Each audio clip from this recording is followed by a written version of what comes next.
The big thing about stopping overthinking, here's what it is, okay? The big secret to stop overthinking fast is get something worth dying for. Get something you're so committed to that you can't not do it. That you know you're gonna look back over your year and say, wow, I'm so glad I did this significant thing. And it's something, once you put it out there, it's out there in the world forever. I created this instructional product this past year, and it did really well in the magic community. You know, financially it was well for me, but not just that. Just that I put something out there that was like my heart and soul, you know, this legacy I have now, it's like out there in the world. You know, my idea became reality. And if you want to do that, like in your career, you want to level up, or in your business, you want to do something different with it, you can do that this year. You just got to figure out what it is that's so significant that you can't stop thinking about it. You have that boomerang thought about it, which I'll talk about. You know, and it just keeps coming up in your head. Now, everything in your life doesn't have to be that significant, right? You can have interests, things that you just do like on the side. Like I love watching Strange Inheritance. And you know, they talk about weird like masks and firearms and just weird things people get inherited and what to do with them. And that fascinates me, but I'm not making a career out of it. You know, so you can play things that fascinate you, that you're sort of kind of interested in. And if you've got a bunch of things you're interested in, you're probably saying, well, Mike, how do I zero in on that one that's a significant thing? Okay, so how do you know if it's that like big thing that you're going after? You're like, you know, what is worth really committing to and being that significant that you're gonna say, I'm gonna keep doing it till just time runs out. I'm gonna keep doing it. So I can look back on my year and go, I'm so glad I did it. Here's one way to test it. I call it the boomerang thought. It's that thing that you can't get rid of in your head. It keeps popping back up around in your head over and over again.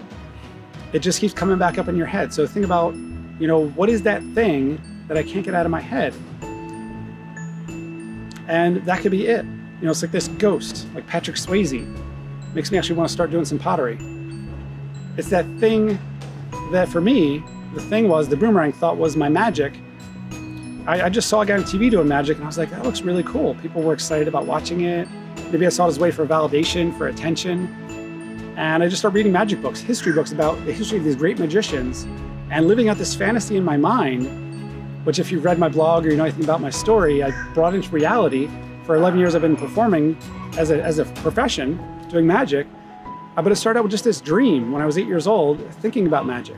You know, but the thought kept coming back around through my adolescence. I went to a magic camp even. How geeky is that? But I still didn't really jump right in. You know, I went to college for theater arts and I was still nervous. I was out performing on the street a little bit, a couple days, but I didn't really go full in until I was 30 years old, way out of college, 9 years after college. But I did it because there was that boomerang thought, that thing that I couldn't let go of. I was doing it part-time. So think about what it is for you. What's that boomerang thought? And that's that big thing that could be significant for you this year. And now one example I think of when I think of a person who's committed, Johnny Ace Palmer. If you look him up, Johnny Ace Palmer, I'll put his name down there.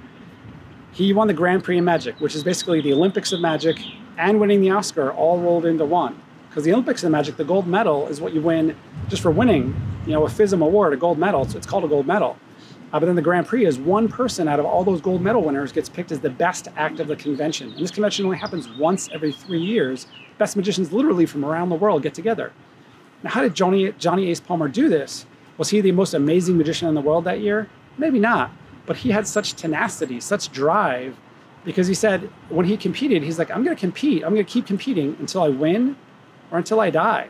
So he just kept competing and putting his act out there and going to FISM until he won the gold medal in the Grand Prix. So what are you so committed to that you would, you know, do it until you can't do anything anymore, you know, until time runs out? Figure out what you're committed to, and overthinking will go out the window because you will want to act. You'll be so excited to act. It'll be amazing. So right below in the comments, if this means something to you, if this hit you at the right place and time, and what would you do? What's your significant thing? Or if you still have any questions, do you want more videos like this about overthinking? Comment below, like me, subscribe, do all that wonderful stuff. Send me some love, I'll send some love your way. Let me know what you're doing. I'll check out your website, your blog, and I look forward to hanging out with you again. And remember, the final thought, you have everything you need to thrive. You have your mind, you have your actions and your personality. So when you go out there and you thrive, you're empowering others to do the same.